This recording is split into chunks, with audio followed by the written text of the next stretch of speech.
Bienvenue à Débat de Cité MKO, espace dédié au débat, aux échanges entre citoyens sur les sujets brûlants de l'actualité de notre époque et de notre temps. Débat de Cité MKO est un lieu d'expression libre et ouvert abordant des thèmes tels que la démocratie, la gouvernance, la justice, l'économie, l'éducation, la santé et bien d'autres. Chaque débat est une plongée profonde dans des sujets d'intérêt public visant à éclairer les consciences et encourager l'engagement citoyen, personnel et volontaire. L'objectif vise à dépasser les limites politiques et partisanes en favorisant une discussion inclusive. Rejoignez-nous chaque dimanche soir de 21h à 23h GMT en direct sur Xspace, Twitter. Débat de Cité MKO, véritable contrôle et veille citoyen. Mesdames et messieurs, bonsoir et bienvenue dans le space de Débat de Cité MKO. Ce soir, nous sommes plutôt préoccupés par le sort judiciaire du président Mohamed Bazoum qui est en jeu à Niamey, au Niger. Pour ceux qui entendent parler pour la première fois de ce dossier, pour ceux qui en ont entendu, pour ceux qui n'en savent pas plus, je vais juste vous donner quelques repères qui vous permettront sans doute de mieux appréhender le sujet. Il faut savoir que le président Mohamed Bazoum a été élu à la tête de l'État du Niger un 2 avril 2021. Qu'il est resté au pouvoir de cette date jusqu'à la date de son renversement, le 26 juillet 2003, où une junte militaire, à sa tête le général Tchani, commandant de la garde présidentielle, a décidé de renverser le régime du président Mohamed Bazoum et a constitué une junte militaire autour de lui d'autres officiers. Depuis le 26 juillet, la junte militaire à la tête, le général Tchani, a décidé d'anéantir la liberté du président Bazoum et conditions qui ne ressemblent en rien au droit. Non seulement le président Tchani a été arrêté, le président Bazoum a été arrêté par le général Tchani, son régime a été renversé, faut-il le rappeler, un régime légal, issu d'élections validées par la Cour constitutionnelle, le Conseil constitutionnel du Niger. Il a été, avec sa famille, son épouse et son fils, gardé dans les locaux de la présidence de la République. Cela fait plusieurs mois que le sort carcéral du président Mohamed Bazoum n'est pas connu jusqu'au moment où la junte militaire a décidé de lui enlever l'immunité à laquelle il a droit. L'immunité liée à l'ensemble des actes qu'il aura accomplis dans le cadre de l'exercice de ses fonctions, l'immunité en tant qu'ancien chef de l'État. Donc, depuis cette période, le président Bazoum est en état d'arrestation, est en état de séquestration et hors contrôle judiciaire. Depuis cette période, aucune poursuite judiciaire n'avait été véritablement enclenchée contre le président Bazoum. Depuis cette période, le président Bazoum n'a pas non plus connu ni son sort carcéral, ni son sort judiciaire. Toujours est-il qu'il n'a jamais été détenu dans un lieu de justice, qu'il n'a jamais été présenté à un juge d'instruction, qu'il y a cependant eu des menaces de poursuite sans que pour autant il n'y ait pas de poursuite véritable à ma connaissance. Bien évidemment, il est question de le déchoir de son immunité dans des conditions que je n'ai toujours pas compris, parce qu'une chose est que l'immunité est intimement liée à la personne du président de la République pendant l'exercice de ses fonctions, mais que cette immunité, en principe, cesse à la fin des fonctions de chef de l'État. Il apparaît encore plus clairement que le président Bazoum, jusqu'à preuve du contraire, a été renversé par une junte militaire, n'est plus théoriquement le chef de l'État du Niger, dès lors qu'une autre personne se réclame de cette qualité et de ce statut, en l'occurrence le général Tchani. En même temps, le général Tchani a dit officiellement, indiqué qu'il avait renversé le président Bazoum et sa famille. La question qui se pose est que le statut judiciaire n'est pas précis. dès lors que le statut carcéral n'est pas déterminé, dès lors que l'arrestation est intervenue dans des conditions que l'on peut dire illégales et irrégulières, en ce que le coup d'État est un crime en République du Niger, indiqué comme tel par la constitution de l'État, mais en même temps par les lois et règlements de l'État. Il n'y a pas de doute que sa situation paraît être celle de la séquestration, mais ce n'est pas le but du jeu. Pour lui enlever son immunité parlementaire et éventuellement envisager la perspective de poursuites judiciaires, notamment de ces soubresauts qui ont eu lieu au palais présidentiel où le président Bazoum a été accusé d'avoir voulu s'évader du lieu de l'arrestation. On sait que, en même temps que lui, d'autres personnes de sa famille ont été poursuivies et quelques-uns sont aujourd'hui incarcérés. Donc le sujet majeur aujourd'hui reste à déterminer son sort judiciaire, sachant bien que ce sort judiciaire aussi est en discussion. Depuis que le coup d'État a eu lieu au Niger, la junte militaire a mis en place une cour d'État avec des compétences qui lui ont été attribuées. Cette cour d'État aujourd'hui est saisie d'une demande de levée de l'immunité parlementaire. Pour ceux d'entre vous qui sont juristes ici, vous allez sans doute vous interroger sur le caractère étrange d'une démarche comme celle-ci, parce que habituellement, dans un contexte républicain, la levée de l'immunité parlementaire est plutôt du ressort de l'institution parlementaire, qui est la seule institution habilitée à lever l'immunité parlementaire en cas de demande et éventuellement à poursuivre le chef d'État en question devant la haute cour ou son équivalent. Mais il se trouve que, comble de l'ironie, la demande intervient après que le chef de l'État a été déchu. Et la demande n'est pas présentée à une institution parlementaire, mais plus à une institution judiciaire de surcroît créée en la circonstance. Tout cela peut nous amener, bien évidemment, à nous interroger, et tout cela peut nous amener véritablement à nous poser une série de questions.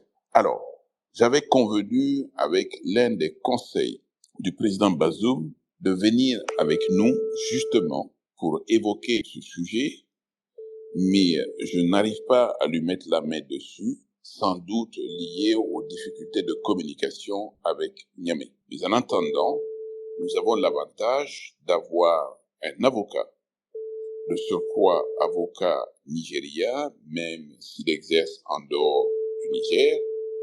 Il est assez bon connaisseur des questions nigériennes pour l'avoir déjà entendu parler de ces sujets-là. Et puis, il suit particulièrement les questions de justice au Niger.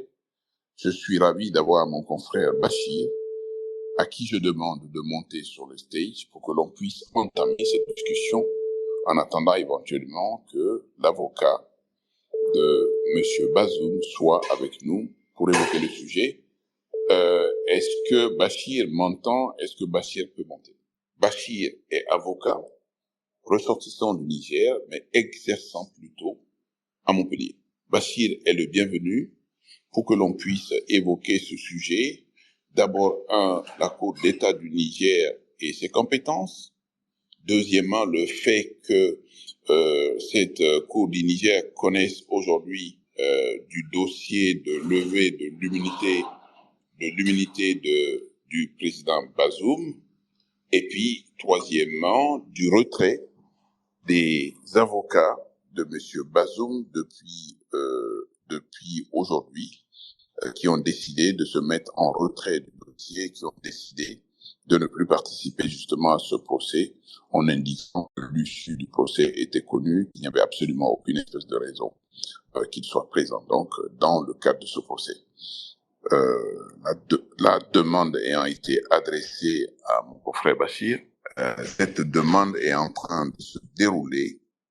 Pardon, sans doute par rapport à l'endroit où je suis, sans doute que la connexion n'est pas véritablement performante à ce niveau. J'adresse à nouveau une demande de co-animation à mon confrère Bachir, en lui priant de bien vouloir m'excuser justement par rapport à ces défaillances techniques.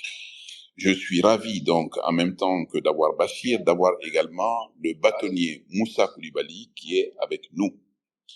Le bâtonnier Moussa Koulibaly est avec nous. Monsieur le bâtonnier, je suis en direct donc avec ce space. Bonsoir et merci d'avoir répondu à notre appel. Bonsoir, cher confrère. Alors, monsieur le bâtonnier, je monte juste le son. Vous êtes Moussa Koulibaly, vous êtes ancien bâtonnier de l'Ordre des avocats du Niger et vous êtes le principal conseil, avec d'autres bien évidemment, mais le principal conseil du président Mohamed Bazoum. Est-ce que c'est le cas? Bonsoir à tous. C'est avec un blanc plaisir que je vais un peu vous faire le résumé de cette audience d'aujourd'hui. Alors déjà pour dire que vous êtes bien le conseil du président Bazoum. Oui, je suis le conseil du président Bazoum. Un des conseils, nous sommes dans un collectif de 5 avocats, dont Maître Mohamed Seydou Diagne du barreau du Sénégal, Brahim Ebeti, ancien bâtonnier de la Mauritanie, Florence Louane, dauphine du bâtonnier de la Côte d'Ivoire, et Erid Brody, un confrère du barreau du New York. Très bien. Et donc ensemble que nous constituons le collectif pour la défense de M. Bazoum. Très bien.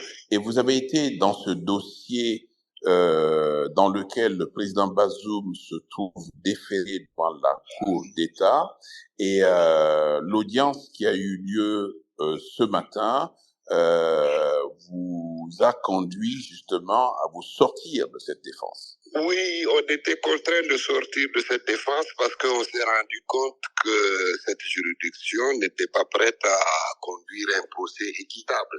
Parce que les droits de la défense les plus élémentaires étaient complètement ignorés. Parce qu'il vous souviendra que la première audience de cette juridiction a eu lieu le 5 avril et que la défense n'a pas eu la possibilité de prendre la parole.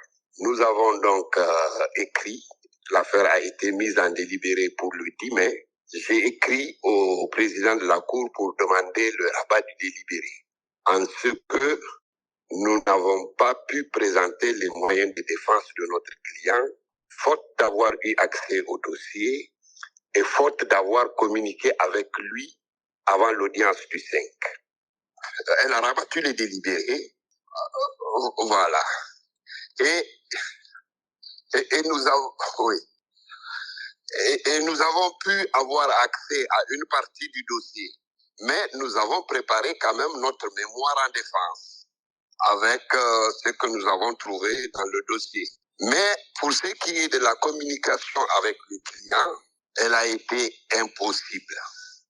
J'ai entrepris plusieurs démarches auprès de la Cour d'État d'abord, auprès du tribunal militaire, et chacun se refilait la patate en disant non, que nous on ne le détient, on ne détient pas votre client. Voilà. Donc ce matin, nous avons posé la question du respect. Si vous avez, pour nous, la décision du 10 mai qui a rabattu les délibérés avait pour objet l'accès au dossier et la communication avec le client. Donc pour nous, ce n'est pas une décision de simple administration de la justice. C'est une décision de fond qui concerne le respect des droits de la défense. Alors la Cour s'est retirée pour délibérer sur cette question et elle l'a rejetée. Au préalable, nous avions déposé une requête aux fins de mise en liberté du président Bazoum sur le même fondement légal par lequel le tribunal militaire a demandé la levée de l'immunité. Et nous avons indiqué dans notre requête de joindre notre requête à la requête du tribunal militaire pour qu'il y soit statué par un seul et même jugement. Donc, le ministère public s'est opposé à la jonction, arguant du fait que ce n'est pas les mêmes partis. Or, il s'agit des mêmes partis puisque c'est Bazoum d'une part et le ministère public de l'autre, et que le fondement légal des deux demandes concernait la même disposition légale. Il a argué du fait qu'il n'a pas eu le temps, nous l'avons déposé lundi, qu'il n'a pas eu le temps de prendre des conclusions. J'ai dit, mais qu'à cela le tienne, on renvoie le dossier de levée de l'immunité, le temps qu'il prenne ses réquisitions, et nous revenons à l'audience, à une audience ultérieure pour qu'il soit statué sur le mérite des différentes demandes. La Cour a également rejeté cette demande de jonction et renvoyé notre requête en instruction. Voilà. Alors, devant ce fait aussi patent de violation des droits de la défense, j'ai indiqué à la Cour que si elle ne peut pas faire respecter ses propres décisions, mais à quoi je dois m'attendre de rester devant elle? Et c'est en cela que j'ai décidé de me retirer. Voilà. Donc, j'ai laissé un collaborateur dans la salle qui a suivi un peu la lecture des rapports. Et à aucun moment, les rapports n'ont fait cas de notre mémoire en défense que nous avons déposée. C'est comme si l'audience, le rabat du délibéré du 10 n'avait servi à rien parce que nous n'avons pas eu accès au dossier. Parce qu'accéder au dossier, c'est d'abord au dossier, aux pièces, voir les arguments du demandeur, préparer notre mémoire et les soumettre au conseiller rapporteur qui va peser le pour et le contre, les arguments des parties, voilà, pour pondre son rapport. Mais on a constaté que dans son rapport, il n'a aucunement fait allusion à notre mémoire en défense. Merci beaucoup, M. le bâtonnier. Ça, c'est bien compris. Mais parmi nous, il y a des non-juristes, des non-professionnels du droit. Il est clair aujourd'hui que, vous mettez en cause le fait qu'en tant qu'avocat, vous n'avez pas eu accès au dossier complet de la procédure, alors même que vos adversaires en face, notamment le parquet, a eu accès à la plénitude du dossier. Et deuxièmement, que depuis que vous avez été nommé dans le cadre de ce dossier constitué par le président Bazoum, vous n'avez jamais eu l'occasion de le rencontrer et d'évoquer le dossier avec lui, les deux choses étant des principes fondamentaux en termes de droit de la défense. Mais c'est le béaba de la défense, moi je crois que c'est... voilà. Ouais. Allez, je vous écoute. Oui, non, mais je veux dire, sur ces deux points-là, qui fondent votre décision de vous retirer pour l'instant de ce dossier, c'est bien ça? Oui, pour l'instant, donc on se retire du dossier. On attend le délibéré qui est prévu pour le 14 à week-end. 14 juin. 14 juin, hein? Monsieur le bâtonnier? C'est ça, 14 juin. Très bien. Autre élément, est-ce que concrètement aujourd'hui, cette Cour d'État est la juridiction à qui incombe de connaître de cette demande de levée de l'immunité parlementaire? Dans ma compréhension des choses, je pense que c'est la compréhension de beaucoup de gens également, c'est plutôt la levée de l'immunité parlementaire concerne une personnalité qui en bénéficie, qui est en fonction, et deuxièmement, s'agissant d'un chef de l'État, la demande de levée de l'immunité parlementaire se fait devant l'institution parlementaire et le corollaire étant qu'il sera déféré, lorsque l'immunité est levée, qu'il sera déféré devant la haute cour de justice ou l'équivalent au Niger. Voilà. Et évidemment, ici, il faut faire la différence entre la levée de l'immunité d'un parlementaire, un député, qui se fait devant le Parlement. Oui. La levée de l'immunité d'un ancien président, comme ils prétendent, le texte qui l'organise est un texte sur la pension des anciens présidents de la République, qui a prévu dans une disposition que les anciens présidents de la République bénéficient de l'inviolabilité jurée légalement. Il y a les cas de démission, de décès, d'empêchement absolu pour maladie ou de refus d'exécuter, d'obtempérer à une décision de la Cour constitutionnelle. On n'est dans aucun de ces cas. Bazoum reste président de la République, il est chef de l'État. S'il est devenu un ancien président, c'est un fait criminel. Le fait générateur qui est à la base de fait qu'il soit un ancien président. Voilà le deuxième moyen. Alors, Monsieur le bâtonnier, je ne sais pas si vous pouvez revenir sur les moyens, parce qu'au moment où vous parlez, malheureusement, mon micro était fermé, et les gens qui nous écoutent sur le Space n'ont pas entendu assez brièvement, si vous pouvez nous présenter les deux moyens. Et puis surtout, l'origine de la loi, les chambres réunies, l'incompétence de la Cour d'État. Si vous voulez vraiment revenir là-dessus, parce que mon micro était fermé, je suis désolé. Oui, oui. Bon, je vous en prie.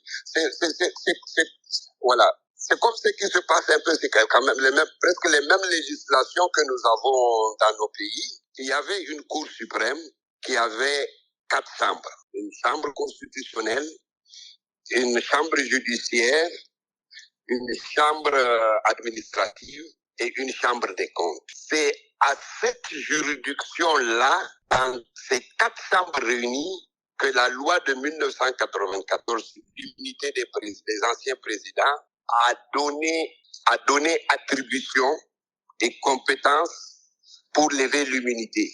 Entre-temps, la Cour suprême a éclaté après des coups d'État, des réformes, des nouvelles constitutions.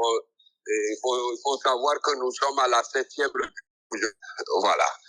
Donc la Chambre constitutionnelle a décroché et on a créé la Chambre constitutionnelle plutôt est devenue une Cour constitutionnelle. Et ensuite, il y a eu la balkanisation de la Cour suprême où on a créé une Cour de cassation, un Conseil d'État et une Cour des comptes.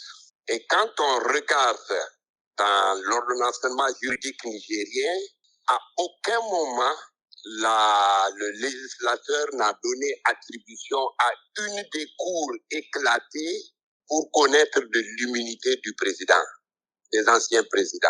Voilà. C'est un peu ça voilà notre premier moyen sur l'incompétence de la Cour d'État qui n'avait que 2 chambres, une chambre administrative et une chambre judiciaire. Et le deuxième moyen? Oui, le deuxième moyen, c'est par rapport à la qualité d'ancien président qui est attribuée au président Bazoum. Parce que quand nous avons eu accès au dossier, nous avons regardé les requêtes. À aucun moment, ni le juge d'instruction, ni le commissaire du gouvernement, après le tribunal militaire, n'ont posé la question de savoir quel est le statut légal du président Bazoum. Voilà. Est-il ancien président ou est-il un président dont on a rompu le mandat par un coup d'État qui lui-même est une infraction à la loi pénale? Et c'est en cela que nous avons conclu dans cette partie que le président Bazoum n'a pas la qualité d'ancien chef d'État aux yeux de la loi. Voilà. Très bien. C'est notre deuxième. Et le troisième, c'était la tentative d'instrumentalisation de la justice. Très bien. Ça rejoint un peu nos premières discussions sur les incidents qui ont eu lieu à l'ouverture de l'audience et qui ont fait qu'on s'est retiré. Très bien. Merci beaucoup, merci infiniment, Monsieur le bâtonnier. Vous allez sans doute, vous allez sans doute rester avec nous un petit moment. Nous avons notre confrère Bachir, qui est nigérien et qui est avocat donc à Montpellier, qui est là également, et je vais juste lui demander de réagir un moment. Bachir. Oui, bonsoir confrère. Bachir, bonsoir monsieur le bâtonnier. Oui, bonsoir confrère et transmettez mes salutations aux confrères. Bonsoir bâtonnier. D'accord. Mais effectivement, je voudrais simplement réagir sur un moyen, monsieur le bâtonnier, c'est que vous indiquez à juste titre que le statut du président Bazoum n'a pas été discuté légalement devant la juridiction. Parce qu'effectivement, tout à l'heure, en phase introductive, Maître Konaté indiquait là également la bizarrerie en réalité procédurale qui consiste à demander la levée de l'immunité de l'ancien chef d'État, parce que c'est un peu de ça qu'il s'agit. C'est comme si finalement ça revenait à, dans un premier temps, considérer qu'à ce jour, le président Bazoum reste toujours théoriquement président de la République. puisque dans les textes, et vous l'avez rappelé, si il levait l'immunité, il y a nécessité de requérir la levée de l'immunité du président Bazoum, cela voudrait dire simplement qu'il n'est pas, même aux yeux des militaires, considéré comme un ancien président de la République. Puisque la Constitution, et c'est là où moi j'allais poser ma question, parce que je n'ai pas la partie où vous parlez un peu du fondement sur lequel la levée d'immunité a été requise par le tribunal militaire. Et le micro de notre confrère a été fermé, donc je n'ai pas pu entendre ce fondement. Mais même à considérer que il y a un fondement qui pourrait être lié à la haute trahison ou autre, je pense que c'est sur la base de la Constitution, malheureusement dissoute ou sinon suspendue, la Constitution de la 7e République, cela aurait pu être mise en œuvre. Et donc aujourd'hui, il y a un véritable embroglio juridique qui se pose effectivement à cette Cour d'État. Et Cour d'État que vous avez également rappelé a été créée dans des circonstances exceptionnelles. Donc c'est, à mon sens, une Cour d'exception également ici, puisque la Cour d'État, suivant l'ordonnance qui consacre sa création, aujourd'hui cumule en réalité les fonctions dévolues anciennement à la Cour suprême. C'est-à-dire que le Conseil d'État et la Cour de cassation se sont vus aujourd'hui jumelés, et dernièrement, j'ai vu que on lui a dévolu par un acte complémentaire les compétences de la Cour des comptes. Donc, en fin de compte, aujourd'hui, cette Cour, il est, à mon sens, de bon ton pour la Cour, surtout pour les juges, pour pouvoir au moins échapper, j'allais dire, à l'autorité militaire, de vouloir, en voulant se faufiler pour vous dire qu'effectivement, ils ne détiennent pas votre client. Et aujourd'hui, la Cour ne peut pas s'assumer puisque, il faut le rappeler, il n'y a aucun acte de détention qui consacre une détention légale de l'ancien président de la République. Donc, de ce fait, la Cour aujourd'hui ne peut pas, si ce n'est que d'ordonner sa mise en liberté d'office, ne peut pas se prononcer autrement que par ce fait. Donc, moi, là où la question que je suis tenté de poser au bâtonnier, c'est de savoir si aujourd'hui, à l'état de cette disposition, de cette loi, en fait, attribuant justement les pensions aux anciens chefs de l'État, cette loi, à l'espèce, n'est pas applicable au président Bazoum. Et c'est ce que vous me disiez que vous avez rappelé, éliminé l'ITIS dans le cadre de vos incidents que vous avez soulevés aux différentes audiences. Donc aujourd'hui, il n'y a pas de clause pénale qui consacre à l'État le régime le statut, sinon pénal, du chef de l'État, du président Bazoum. Donc aujourd'hui, si ce n'est le régime pénal tel qu'il a été consacré par la Constitution de 2010. Donc j'aimerais bien savoir le fondement sur lequel le tribunal militaire s'est appuyé. Merci.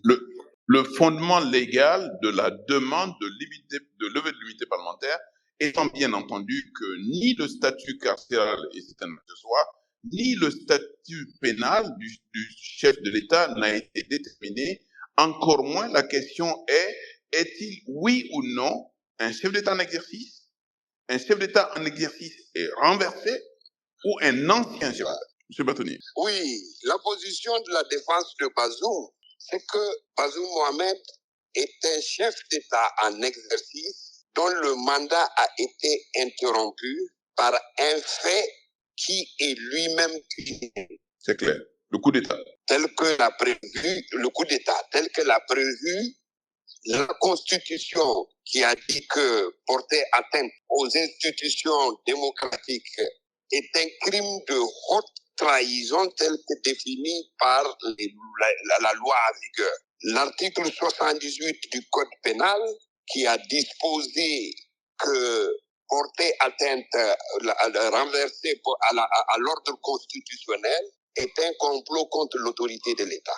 Nous avons en plus une décision de la justice de la CEDEAO qui a dit que Bazoum et sa famille étaient arbitrairement détenus et qui a également reconnu qu'on a violé ses droits politiques et qu'on a violé le texte sur la convergence démocratique, voilà, et ordonner son établissement au pouvoir. Cette décision, il est dit dans les traités et dans les protocoles qui instituent cette cour, elle s'impose à toutes les autorités de la CEDEAO d'abord et de l'autorité du pays contre lequel la décision a été prise, y compris les autorités judiciaires. Voilà. Et donc, à nos yeux, Bazoum ne peut pas avoir la qualité d'ancien président qu'on peut lui attribuer. Voilà. Et s'il n'est pas ancien président, ça veut dire que la loi de 94 ne lui est pas applicable. Elle ne lui est pas applicable. Elle ne lui est pas applicable du tout. Voilà. Est-ce qu'au jour d'aujourd'hui, il y a une plainte au pénal à l'encontre des auteurs du renversement du régime du président Bazoum auprès des juridictions nigériennes? Non, il n'y a aucune plainte dans ce sens. Nous y avons réfléchi, mais nous nous sommes dit opportunément, battons-nous pour cette affaire de levée de l'immunité et battons-nous pour sa libération. C'est un peu ce qui est devenu notre priorité. Très bien. Je ne sais pas si mais il n'est pas exclu qu'il y ait une plainte. À l'avenir, nous introduisons ici au niveau local une plainte voilà, contre les auteurs du coup d'État au pénal. Et qui sont nommément connus. Nommément connus, bien sûr. Donc ce ne serait pas une plainte contre X, ce serait une plainte contre le président, le général Tiani et compagnie. Mais ils sont 15 plus le président, ils sont 16. Très bien. Donc les noms... tous les complices et autres co-auteurs. Très bien. Ça veut dire qu'aujourd'hui, le gouvernement mis en place dans le cadre de la transition est totalement complice des auteurs du coup d'État, les 16 qui sont indiqués. Voilà. C'est un peu comme ça que nous voyons la chose quand nous allons préparer cette plainte. Très bien. Je ne sais pas si notre confrère Bachir veut réagir encore. Il nous reste 14 minutes pour l'échange que nous avons, Bachir, moi-même et M. le bâtonnier Koulibaly. Et après, donc, le space est ouvert à toutes les personnes pendant 1 heure qui souhaitent poser des questions ou à Bachir, ou à M. le bâtonnier, ou à moi-même. Bachir, est-ce que vous avez encore quelques réactions sur ce qu'a dit le bâtonnier? Est-ce que vous voulez avoir quelques développements et quelques prolongements de développement? Oui, d'abord, dans le prolongement de ce qu'a dit M. le bâtonnier, effectivement, j'estime on fait face ici à une situation inédite. Ce que je pense sincèrement que la décision de la Cour de justice de la CEDEAO a pu conduire en réalité les militaires ou bien le tribunal militaire, en fait, sous pression de cette décision qui a été quand même une décision avec des injonctions assez claires.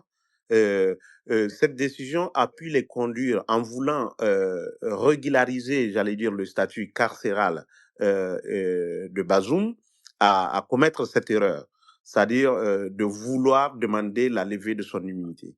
Et effectivement, en demandant la levée de son immunité, ce que implicitement, ils reconnaissent en réalité le statut de président de la République qui lui est toujours reconnu et attaché.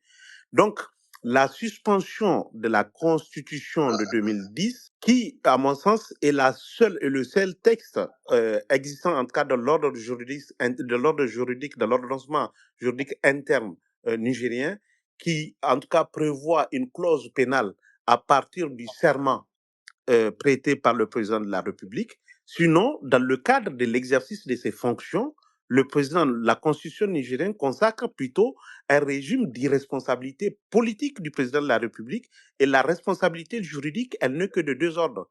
La haute trahison, et que vous avez bien précisé tout à l'heure dans le cadre en fait des refus d'obtempérer à une décision de la Cour, ou bien en cas de cession d'une partie du territoire ou d'introduction des substances chimiques nuisibles au territoire. Ça, ce sont les conditions en réalité d'une haute trahison. Ou bien, voilà, après, si c'est un ancien président de la République, il n'y a qu'un cas de flagrant délit qui peut conduire. De la haute cour de justice. Le bâtonnier indique que la haute trahison est justiciable de la haute cour de justice. Et justiciable de la haute cour de justice. Tout à fait. Alors aujourd'hui, moi, là où je m'interroge, c'est surtout le fait que nous sommes, en réalité, vous l'avez rappelé, c'est qu'aujourd'hui, les auteurs, au regard de la loi, le président de la République reste le président Bazoum, mais le président en exercice, j'en suis pas sûr, puisque pour moi, aujourd'hui, il y a un chef d'État en exercice. Du fait, effectivement, de la suspension de la Constitution, de la dissolution des institutions qui, effectivement, eux-mêmes constituent, en fait, une atteinte aux institutions de la République et qui est même prévu, qui est prévu par la Constitution comme étant, effectivement, une atteinte à l'autorité de l'État, donc, en quelque sorte, une haute trahison. Donc, haute trahison pour haute trahison, on a aujourd'hui des auteurs, en fait, de remise en cause du processus démocratique qui constitue effectivement un acte criminel, donc une atteinte aux institutions républicaines, et qui veulent remettre en cause, en réalité, le statut légitime d'un ancien président d'un président de la République, en fait, dont le mandat a été écourté, non pas des mécanismes qui ne sont pas prévus. Donc, en fin de compte, on peut se poser la question si, dans tous les cas, il aurait pu avoir autre chose que c'est à quoi on assiste aujourd'hui, c'est-à-dire cette parodie de justice devant la Cour d'État. Et sinon, le seul mécanisme qui aurait pu permettre de faire entendre, en fait, la voix de la justice, à mon sens, à l'absence des institutions républicaines au Niger, c'était la Cour de justice de la CEDEAO. Et cette Cour de justice a rendu une décision qui, vous l'avez rappelé, s'impose aux États. Et aujourd'hui encore, je pense que on peut saisir cette Cour pour qu'elle puisse constater le manquement, puisqu'il y a quand même un recours en manquement des États qui est prévu effectivement dans le mécanisme de la CEDEAO. La question du retrait des États de la CEDEAO, elle est juridiquement valable qu'au bout d'une année. Alors moi, et pour finir, là où je voudrais quand même beaucoup plus insister, c'est que je pense que... Alors, Bachir, le bâtonnier dit que la Cour de justice de la CEDEAO est saisie justement pour la constatation des manquements. Il aura l'occasion de le dire. Des manquements. Voilà, ça c'est intéressant. Et pour finir, je vais peut-être descendre par là. Je voudrais quand même faire constater un cas. C'est parce qu'au Niger, il y a eu un précédent.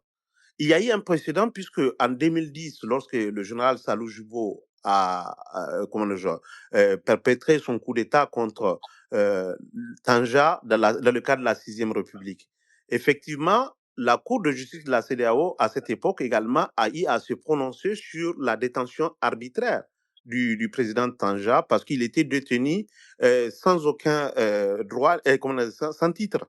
Donc, il n'y a aucun acte qui consacrait sa détention. Cette détention arbitraire a été constatée par la Cour de justice de la CEDEAO et dénoncée comme telle. Et pourtant, le président de la transition de l'époque, Salou Jubo, est sorti devant la presse pour indiquer que, dans tout le cas, ce soir-là, si lui, il échouait, il serait où? C'était sa phrase de l'époque. Et en défiant, effectivement, la Cour de justice de la CEDEAO.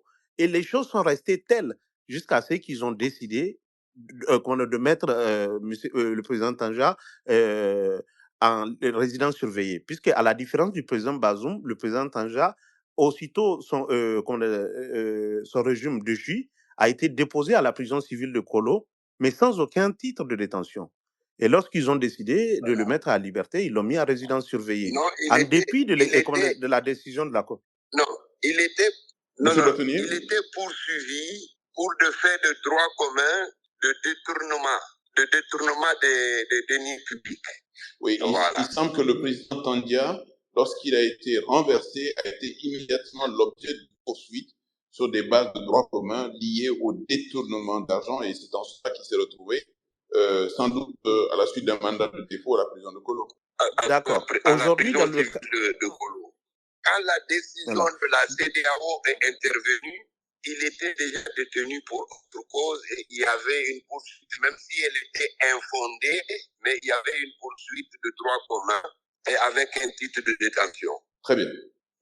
Effectivement, donc aujourd'hui, en réalité, quand je parlais tout à l'heure de l'irresponsabilité politique des chefs d'État et donc juridique également, puisque dans le cadre de la Constitution nigérienne, je pense simplement qu'aujourd'hui, la tendance qui se dessine, c'est que par cette demande de levée de l'immunité, sur le fondement même erroné de la loi de 1994, c'est que ça aboutira sans doute à une mise en cause au pénal du président Bazoum pour des faits d'après, en fait, pour des faits ultérieurs au 26 juillet. C'est-à-dire qu'après que son régime ait été interrompu. Donc, je pense que c'est là où la tendance semble aujourd'hui nous conduire. Sachant que j'ai pas compris ce point-là. Voilà. Bastien, j'ai pas compris ce point. Aujourd'hui, c'est qu'on vise sciemment un texte de loi qui consacre, en fait, qui vise les anciens chefs de l'État, sachant que M. Bazoum n'est pas aujourd'hui, théoriquement, on l'a rappelé, un ancien président de la République, mais dans le but, en réalité, de pouvoir le poursuivre pour des faits dont il est accusé après la chute de son régime. C'est-à-dire que pendant les jours qui ont précédé le coup d'État, ils ont révélé que finalement des échanges ont eu. Oui. Alors, le bâtonnier veut résumer. Monsieur Bâtonnier, allez-y. Oui, je peux te résumer ça.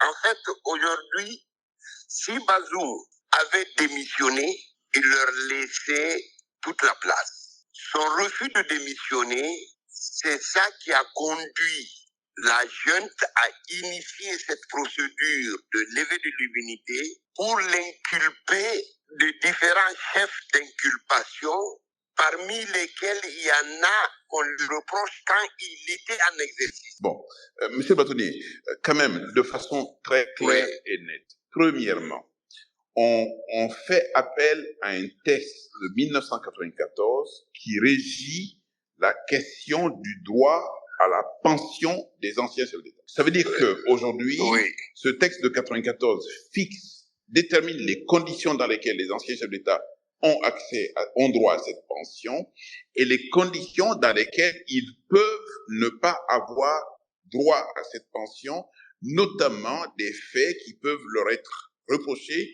qui peuvent avoir une connotation pénale.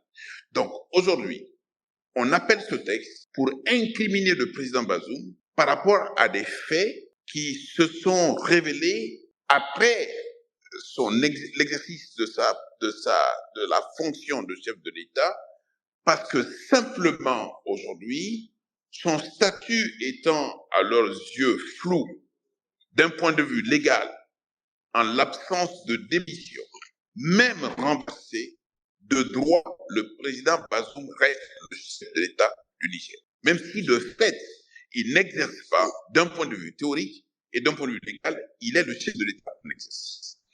On veut aujourd'hui le poursuivre sur des bases, des fondements légaux qui pour moi sont erronés. On veut le poursuivre en le mettant en cause devant une juridiction qu'on a créée exprès pour le prendre en charge et le condamner éventuellement. Donc, on est dans un véritable trouble judiciaire, parce que en l'absence de fondement légal, je ne vois pas comment cette démarche peut-elle aboutir si ce n'est en violation flagrante du droit et de toute la démarche judiciaire qui l'entoure. Voilà, on a en face une justice instrumentalisée, comme on en voit un peu partout, surtout dans les pays de la fameuse AES. Bon, alors, donc je pense que le débat est ouvert dans le space. Ceux qui souhaitent prendre la parole, et notamment ceux qui peuvent argumenter en sens inverse de ce qui a été dit par M. le Bâtonnier tout à l'heure et par Bachir et un peu par moi-même, n'hésitez pas. Ne nous faites pas le mauvais procès en disant « ouais, on a invité qu'un tel. Je ne connais pas le parquet militaire de Niamey, c'est pour ça que je ne les ai pas invités. Mais s'il y a quelques membres du parquet militaire, s'il y a quelques représentants de ce parquet militaire, s'il y a quelques soutiens de ce parquet militaire, n'hésitez pas du tout. Venez ici, la parole est libre d'une part et on veut le débat. Ce qu'a dit le bâtonnier, c'est un moyen de défense. Ce qu'a dit Bachir, même s'il n'est pas dans le dossier, c'est aussi un moyen de défense. Mais le vrai débat, il se fait ici. Et s'il vous plaît, si vous avez des opinions contraires, n'hésitez pas à les développer ici. On est autour de ce space environ 90 personnes. Il y a 150 autres qui nous écoutent. le débat est ouvert à ce niveau. Je vais donner la parole donc à Ismaël. Malheureusement, la connexion est pas très bonne. Ismaël est en train de ramer un peu. Si d'ici là, Bachir veut faire un petit commentaire, Bachir, le micro est ouvert. Oui, Bachir, j'ai une nouvelle pour Bachir. Oui, alors, M. Batoné, voilà. Oui, M. Batoné. Mon bâtonnier en exercice sera à Montpellier la semaine prochaine. Oui, effectivement, je puis l'avoir, il m'a informé de sa venue, effectivement. Ça, c'est la bonne nouvelle, tout à fait. Donc, il a suivi toute cette procédure. Il était à l'audience d'aujourd'hui, du début jusqu'à la fin. Donc, il pourra te donner encore beaucoup plus d'éclairage. Monsieur Batoné, je l'ai rencontré il y a 3 jours à l'aéroport je l'ai rencontré il y a 3 jours à l'aéroport de Lomé. Je l'ai entendu, oui. J'ai compris que quelque chose n'était pas très réglo à Niamey. Oui. Bon. Si. Bon, la parole est ouverte. Ismaël, malheureusement, ça rame. Ok, Ramadan, oui, je vous entends. Oui. Maître, je vous entends très bien. Oui, mais moi, je vais devoir vous quitter. Très bien. Merci beaucoup, monsieur le bâtonnier. J'ai quelques engagements. Oui.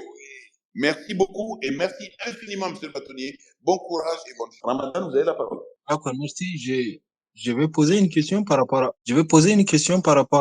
à l'introduction. Est-ce que le fait que le bâtonnier et la défense de M. Bazoum, du président Bazoum, se sont retirés, je demande, est-ce que si c'est pas un aveu de défaitisme de la part de la défense de se retirer de la cour? Ben, écoutez, je crois que les avocats sont libres d'occuper pour les gens, sont libres de rester dans la procédure, sont libres également de sortir de la procédure. On ne peut pas décider en lieu et place d'un avocat de son attitude dans le cadre d'une procédure. Le bâtonnier vous a expliqué tout à l'heure que dans un premier temps, ce dossier a été ouvert dans des conditions qu'il a évoquées. Il a indiqué que lorsque le dossier a été mis en délibéré, c'est-à-dire qu'a été mis en attente d'être jugé pour éventuellement donner le sens du jugement, qu'ils ont demandé à cette Cour d'État de rabattre le délibéré, c'est-à-dire de suspendre le conseil du jugement et de le renvoyer à une date telle qui leur permette de faire 2-3 choses. La première, ils ont indiqué que comme tous les défenseurs, ils ont besoin d'accéder au dossier et aux pièces du dossier et d'en prendre connaissance.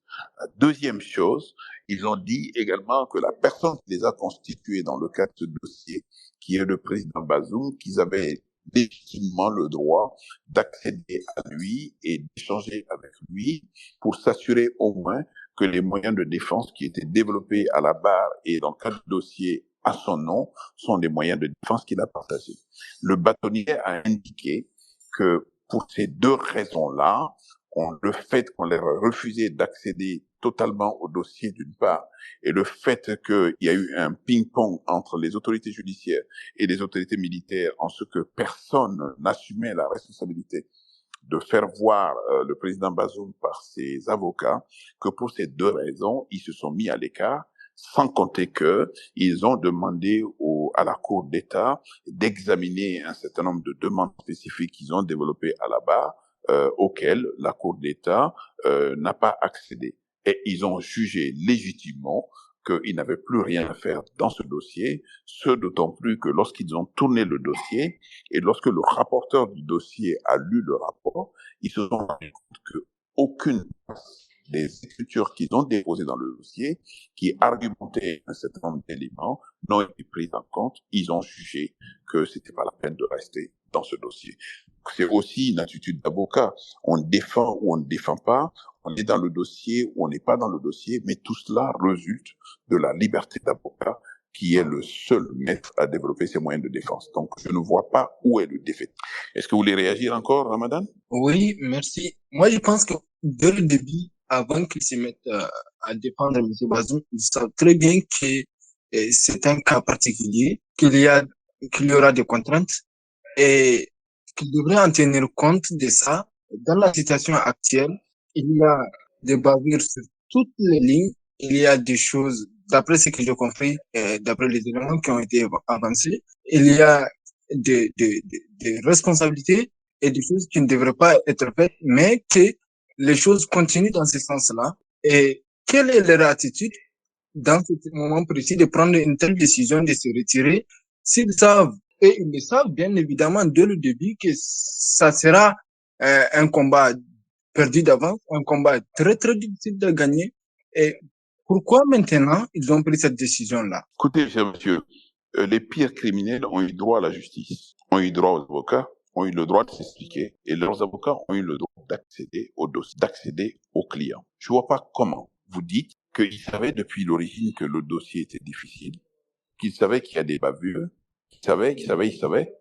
Est-ce une raison de ne pas prendre le dossier? Est-ce que vous êtes en train de dire aujourd'hui que c'était pas la peine de nommer ou de constituer des avocats pour le président Bazoum, au motif que il est entre les mains des militaires, au motif que il est en état de séquestration? Les pires criminels ont droit à la justice, ont droit aux avocats, dans les mêmes conditions que leurs victimes. C'est ça la justice. La justice, c'est une neutralité absolue. Elle n'est au service de personne, ni de la victime, ni du prétendu bourreau. Dans l'état dans lequel il est, le président Bazoum fait partie de ceux qui ont le plus besoin de défense et de moyens de défense. Il arrive même que lorsque le président Bazoum n'a pas les moyens de se défendre, que l'État lui donne les moyens de se défendre. Ce n'est pas parce qu'il est arrêté, séquestré, qu'il a besoin d'être brimé. Le président Gbagbo a été poursuivi devant la CPI dans des conditions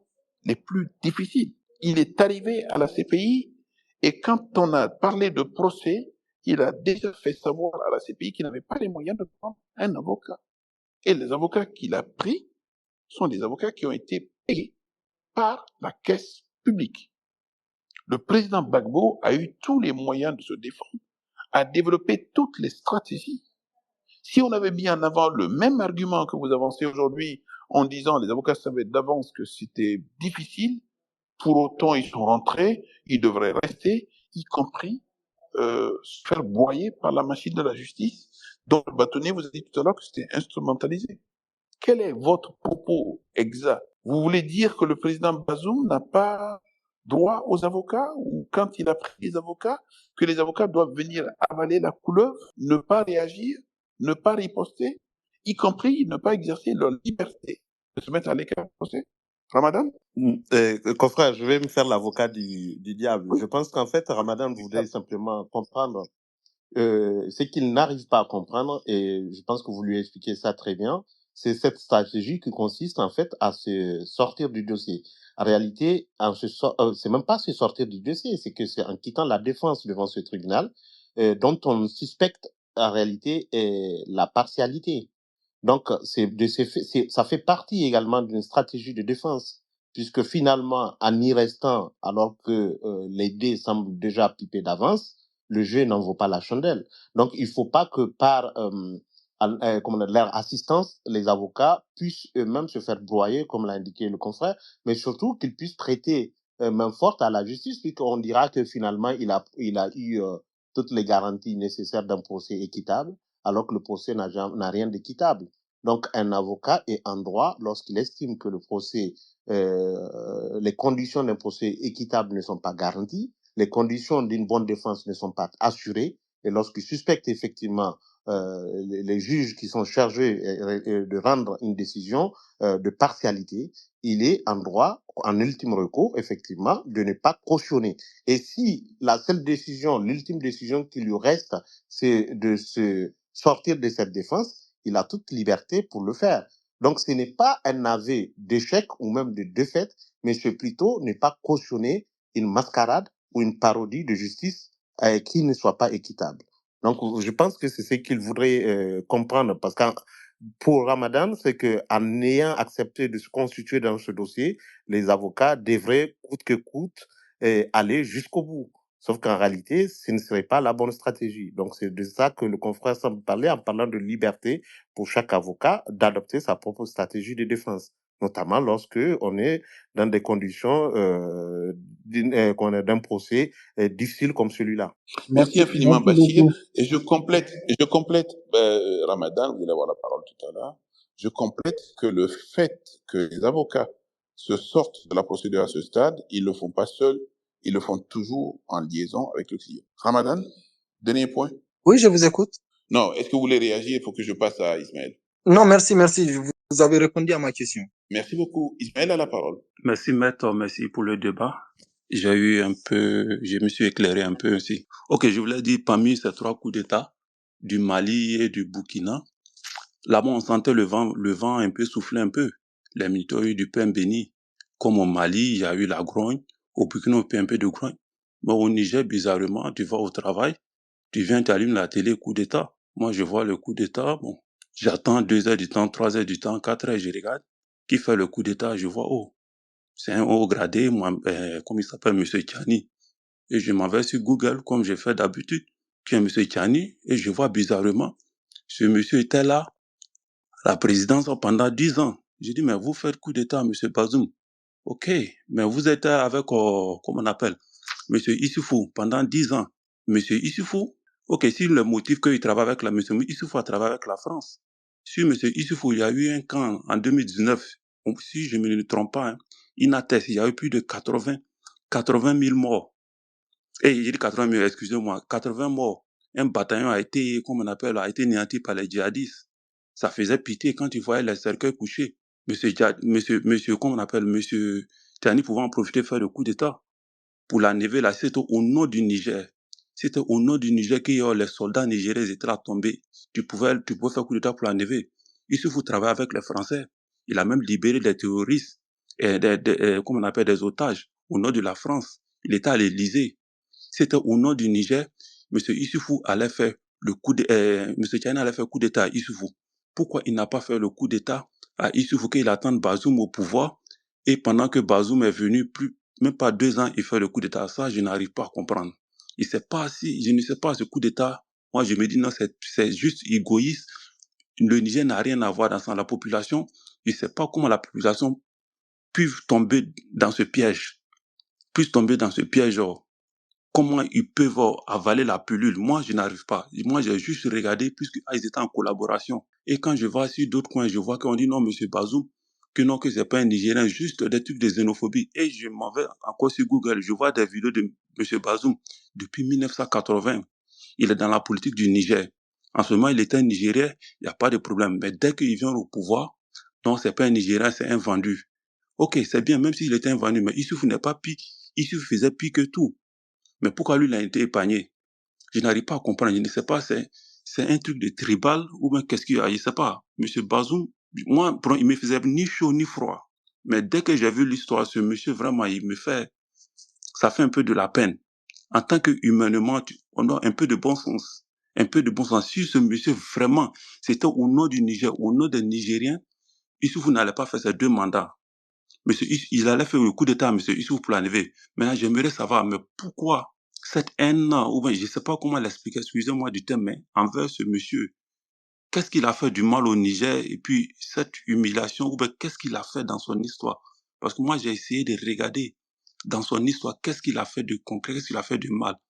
Ou bien soit, il a eu une patate chaude qu'ils l'ont transmis, qui n'avait pas été, je ne sais pas, sur le sol de la démocratie. Moi, je me méfie des présidents qui viennent au pouvoir et ils laissent le pouvoir pour leur parti. Hein.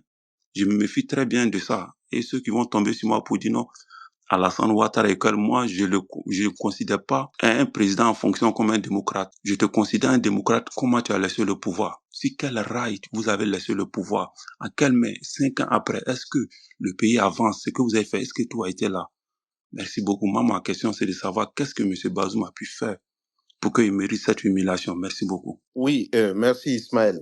Je crois que l'autre ne vous entend pas, donc je vais prendre la main pour vous répondre. Et après, je pense que vous sortez un peu du cadre du débat de ce soir, mais je comprends effectivement la question que vous posez, quand même, qui est somme toute légitime. Mais je pense pas que je puisse aujourd'hui vous apporter une réponse cohérente, puisque ce n'est pas les Nigériens, en fait, qui aujourd'hui en ont d'après Bazoum, mais il y a une junte militaire qui s'est constituée aujourd'hui, qui a justement, vous avez rappelé, c'est le commandant de sa propre garde présidentielle, donc qui a remis en cause le régime de Bazoum sur des arguments effectivement qu'ils ont avancés, des arguments qui sont discutables somme toute, mais qui ont été avancés. Donc aujourd'hui, je pense que c'est une question d'opportunité, vous l'avez évoqué, c'est-à-dire que aujourd'hui il y a eu la fièvre de coup d'État qui s'est emparée de quelques pays autour. Ça a fait cas d'école et je pense qu'il y a eu un effet de contagion au Niger. Une gente, justement, un groupe s'est emparé du pouvoir, a profité d'une opportunité pour s'emparer du pouvoir. Aujourd'hui, c'est la seule chose que je puisse vous dire. Mais pour le reste, aujourd'hui, on parle du sort judiciaire du président Bazoum qui est en jeu, puisqu'aujourd'hui, ce qui a été rappelé, c'est l'audience qui a eu lieu, la défense de Bazoum. Aujourd'hui, on a un de ses conseils qui est l'ancien bâtonnier du Niger qui est intervenu pour nous éclairer en réalité le contour de ce procès. Et c'est de ça aujourd'hui qu'il s'agit. On a eu l'occasion, je pense, d'en débattre au moins dans 3 ou 4 spaces sur les origines et les motivations du coup d'État. Merci. Donc, on donne la parole à Habila et je pense que là, normalement, mon confrère nous entend. Est-ce que, Maître Konaté, vous nous entendez maintenant? Je vous entends parfaitement bien. Je vous laisse toujours la main et donner la parole à Habila. Parfait. Habila, vous avez la parole. Bonsoir à tous. Bonsoir. Merci, maître, pour la parole. Moi, j'ai une question. Bon, je vais faire juste un bref rappel d'abord. Je sais que le sort du président Bazoum est déjà scellé, malheureusement. Mais c'est malheureux ce qui lui arrive, mais je pense que c'est une pratique politico-militaire auquel malheureusement le président Bazoum lui-même a participé pendant des années, qui fait que la justice nigérienne est toujours aux ordres des maîtres du moment. Je tiens juste à rappeler à tout le monde l'assassinat barbare du président Baré Maïnassara, qui a jusqu'aujourd'hui, après quoi, trois régimes dits démocratiques, et cet assassinat n'a toujours pas été jugé au Niger, malgré les rappels des cours internationaux, que ce soit de la CEDEAO ou bien d'autres cours régionales ou africaines. Donc, du coup, pour moi, peu importe les rappels de la Cour de justice de la CEDEAO ou bien les plaintes des avocats ou même de certains activistes, le sort du président Bazoum est scellé parce que son sort est lié pour moi à la trajectoire politico-militaire du Niger depuis 1960. On le sait tous, c'est une parodie de justice, malheureusement. Mais moi, ce que je comprends pas pourquoi on continue à détenir sa femme avec lui aujourd'hui, parce que je comprends pas, on peut lui reprocher des choses, mais et sa femme, qu'est-ce qu'on reproche à sa femme réellement? Et aussi, donc, je vais finir par poser une question à Maître. Ma question est, réellement aujourd'hui, c'est vrai que l'avocat du président Bazoum dit qu'il ne connaisse pas le fond du dossier, mais est-ce qu'on a à peu près une idée générale globalement pourquoi on a donné les raisons probables pour lesquelles peut-être on veut lever l'immunité du président Bazoum, mais est-ce qu'il y a des motifs, supposons qu'on est dans un cadre juridique normal, mais est-ce qu'il y a des motifs valables aujourd'hui que la justice nigérienne, peu importe la nature, que la cour qui va lever l'immunité est contestée ou non, des motifs valables dans une hypothétique dans un environnement juridique normal qui peuvent expliquer aujourd'hui que la justice nigérienne veuille lever l'immunité du président Bazoum. Merci, maître. Merci, Habila. Alors, je pense que son conseil a largement expliqué les raisons, en fait, en tout cas, la base légale sur laquelle, en fait, semble s'être fondé le tribunal militaire pour demander la levée de son immunité. Pour autant, aujourd'hui, les chefs d'accusation ne sont pas connus, puisque la levée de l'immunité est un préalable avant toute forme d'accusation. Donc, c'est pour ça qu'effectivement, on parlait des hypothèses probables, en fait, d'une mise en accusation sur certains fondements. Mais la levée de l'immunité, si vous voulez, ce sera la porte ouverte à toute forme d'accusation, puisque aujourd'hui, c'est cette immunité, en fait, dont il jouit, qui fait obstacle à des poursuites de droit commun. Donc, une fois que cette immunité est levée, effectivement, ce sera la porte ouverte à tout. Alors, pour le cas de sa femme, ça ne semble pas faire beaucoup de débat, puisque manifestement, d'après ce qui a été, surtout dans le cadre de la cour de la décision qui a été rendue par la Cour de justice de la CEDEAO, l'État du Niger, donc l'agent judiciaire de l'État, donc finalement aujourd'hui les militaires au pouvoir, avaient effectivement argué le fait que elle restait de son propre chef, puisqu'elle voudrait pas justement être ailleurs qu'aux côtés de son mari. Donc d'après en fait et il n'y a pas eu d'autres voix en fait contradictoires, donc il semble que c'est sa décision. Alors je pense que la parole est à Abila. J'espère vous avoir répondu, sauf si vous voulez dire quelque chose, sinon je donne la parole à Kofi Dov. Je vais... Alors, merci maître pour... Attendez Kofi, attendez juste que Abila finisse. Je l'ai interrogé si... Oui, vous voulez dire quelque chose, Abila? Bon, ce que je voulais ajouter, ok, dans ce cas, si je comprends bien, les motifs pour lever l'immunité, ils les avancent pas parce qu'on suppose toujours qu'il y aura des motifs probables qui font qu'ils veulent lever l'immunité. Mais si tout à l'heure, vous avez évoqué des actes commis sous sa mandature. J'aimerais savoir, est-ce que ces actes-là, hypothétiquement bien sûr, est-ce que ces actes-là concerneront que les 2 ans de son mandat ou bien les 13 ans du pouvoir PNDS? Ça aussi, c'est une question parce qu'elle est importante pour moi pour poser une autre sous-question. Merci, maître. Non, pour vous répondre d'emblée, c'est juste le temps, la durée de son mandat en tant que président de la République, chef de l'État. Donc, ça ne pourrait pas être... vous savez qu'en droit pénal, il y a un principe quand même fondamental, c'est le principe, en réalité, de la personnalité et des peines et des délits. Donc, il peut pas y avoir... Lui, il peut pas être comptable, si vous voulez, de 13 ans de règne parce qu'il appartient à un parti politique. Non. C'est juste le temps où il a exercé un mandat. D'accord, merci maître. Ça confirme davantage que c'est juste une parodie de justice parce que tous les Nigériens qui ont suivi les 2 ans de mandat de Bazoum savent pertinemment que ça s'inscrivait dans la logique des 10 ans de Mohamed Issoufou. Merci maître. Je vous en prie. Donc il y avait Kofi Dov qui va intervenir. D'accord, merci. Je prends le débat un peu en retard, mais bon, qu'à cela ne tienne, c'est une préoccupation de tous les jours, le retour à l'ordre démocratique et constitutionnel au Niger. C'est notre pays, nous l'aimons bien. Alors, qu'est-ce qu'il faut retenir? On est dans un soubresaut juridique et politique.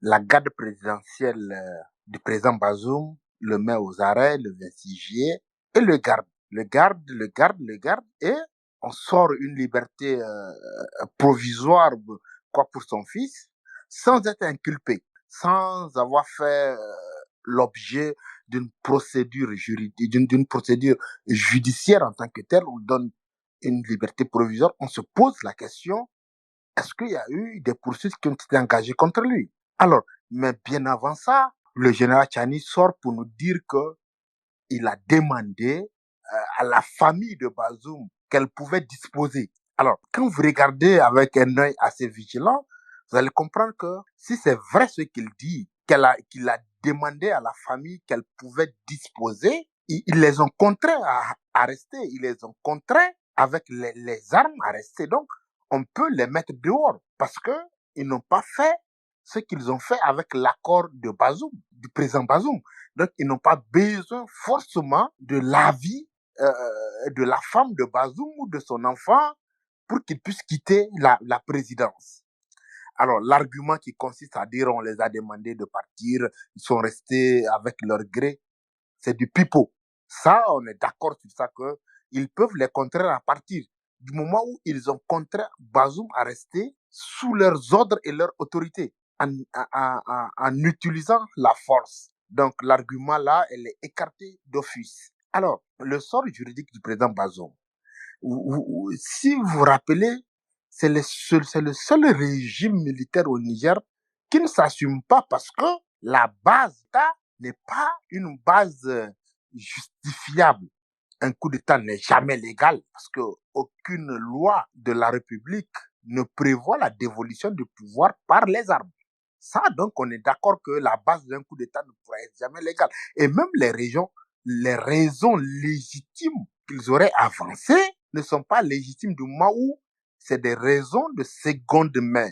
C'est des raisons ramassés sur les réseaux sociaux parce qu'on voudrait rendre comptable la gestion du président Bazoum à la gestion du président Issoufou. Et laquelle gestion? Tchani lui-même est comptable de cette gestion parce que n'oublions pas que Tchani a été pendant les 10 ans de Issoufou le chef de la GP, de la garde présidentielle, et que Tchani a contribué d'une manière ou d'une autre à déjouer toutes les velléités tendant à renverser le régime de Issoufou. Et que Tchani est le gars qui a mis en prison beaucoup de ses frères d'armes. Et donc, aujourd'hui, dire que c'est la question sécuritaire, toutes ces raisons qu'ils ont avancées ne sont pas des raisons valables pour justifier une prise de pouvoir. Et plusieurs mois après leur forfaiture, se rend compte que Bazoum devient un objet encombrant, qu'il faille se débarrasser. Et comment il faut se débarrasser de Bazoum? Ils ont créé un simulacre d'évasion. Alors, on ne peut s'évader que lorsqu'on est dans un cadre pénitentiaire. On ne peut s'évader lorsqu'on est dans un cadre d'une procédure judiciaire engagée.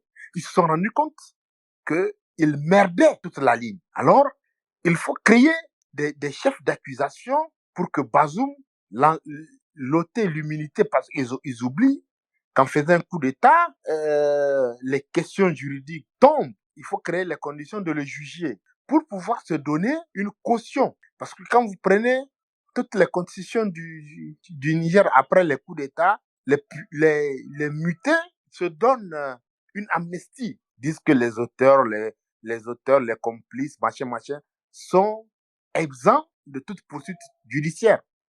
Et que le cas de Bazoum devient compliqué parce qu'on l'a gardé plus que ça. Quand Salou Jibo a fait son coup d'État, Tanja n'était pas aussi gardé aussi longtemps. Tanja, ils ont et l'ont envoyé à Kolo. Ils l'ont gardé à l'écart. Il n'a jamais été jugé. Mais les gens poussent le bouchon pour aller au Rudicon. Et il faudrait juger Bazoum pour dire que non, Bazoum a fait preuve d'une trahison, Bazoum a fait preuve d'atteinte à la sécurité de l'État, des infractions qui ne peuvent être commises que par un tribunal militaire. Et on connaît les tribunaux militaires, comment ils fonctionnent. Et aujourd'hui, le fait que la défense du président Bazoum se rétracte, suspend sa participation ou renonce carrément à ce procès, ça veut dire que les questions de droits de l'homme ne sont pas respectées. Aujourd'hui, on veut juste utiliser la justice pour donner une caution forfaitaire à la forfaiture militaire qu'ils ont commise. Et je crois que le peuple nigérien doit être extrêmement vigilant parce que Bazoum est le choix du peuple nigérien. Nous n'oublions pas ça. Et c'est un choix qui a été pris en otage, qui a été embrigadé par des militaires. N'oublions pas ça, que les militaires ont interrompu un processus démocratique parce que Bazoum est issu quand même des élections. Qu'on le veuille ou pas, on peut reprocher tout ce qu'on pourra reprocher, mais Bazoum n'est pas parvenu par la force, il est parvenu par les verdicts des urnes. Et aujourd'hui, c'est à ça qu'on veut emporter un coup. Et les gens veulent exercer une dictature sous une bannière judiciaire. Pensez à conclure, Kofi, pour permettre aux autres de pouvoir intervenir. D'accord, je conclue, ça va, maître. Merci. Alors, ça va. D'accord, j'espère que je vous ai pas interrompu, mais voilà, je pense que il y avait une contribution que vous avez en fait qui me paraît juste aujourd'hui, parce que dans tous les cas, il faudrait que on garde à l'esprit une chose. Peu importe ce qu'on peut reprocher au régime démocratique, on a l'avantage, dans les régimes démocratiques, de pouvoir disposer, en tout cas, d'un certain nombre de libertés, de contester, de manifester, de critiquer. Cet espace de liberté, ça menuise à chaque fois qu'on fait face à des régimes militaires. Aujourd'hui, les insuffisances qu'on a pu relever dans le cadre des fonctionnements de nos juridictions, même en temps de démocratie, aujourd'hui, ces fonctionnements on est en train complètement de perdre le bénéfice même de ces fonctionnements, de ces garanties, aussi minimes soient-elles. Pourquoi? Parce que on parlait tout à l'heure de la Cour d'État. Les institutions démocratiques qui existaient aujourd'hui ne le sont plus. On n'a plus de Cour des comptes, la Cour d'État, la Cour de cassation et le Conseil d'État aujourd'hui se retrouvent en fait dans un même carcan institutionnel comme en 1999.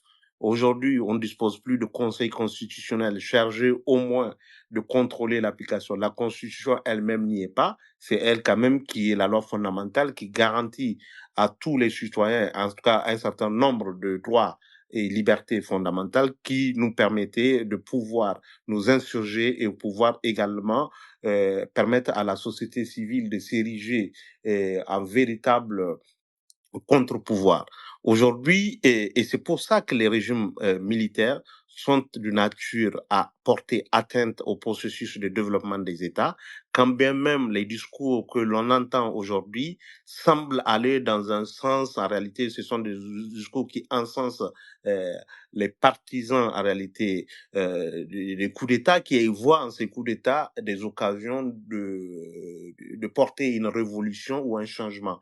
Je pense effectivement que les vertus démocratiques dont on peut en réalité se prévaloir, parfois on ne mesure ces vertus que lorsqu'on les perd. Et aujourd'hui, c'est vraiment ce à quoi nous sommes confrontés.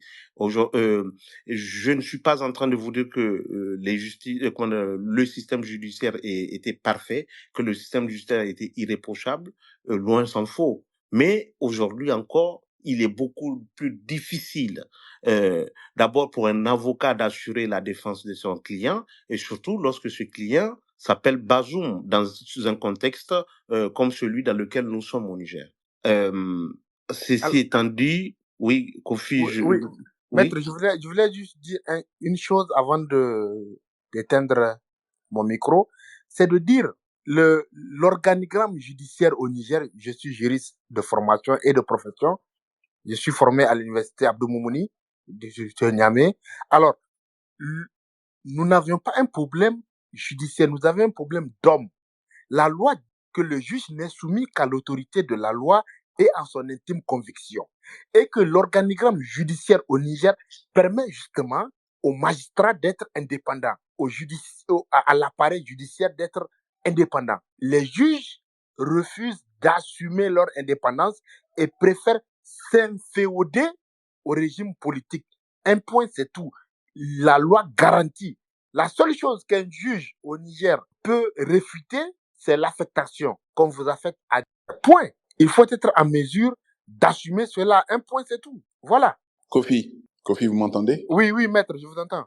Alors, soyons très réalistes. Quand on a fini de rappeler tout ce que nos codes de procédure, tout ce que nos codes de façon générale, tout ce que les lois sur le statut des magistrats indiquent, rendons-nous compte simplement que le magistrat, c'est qu'un individu en face de la puissance de l'État. C'est évidemment bien dit que le magistrat est indépendant.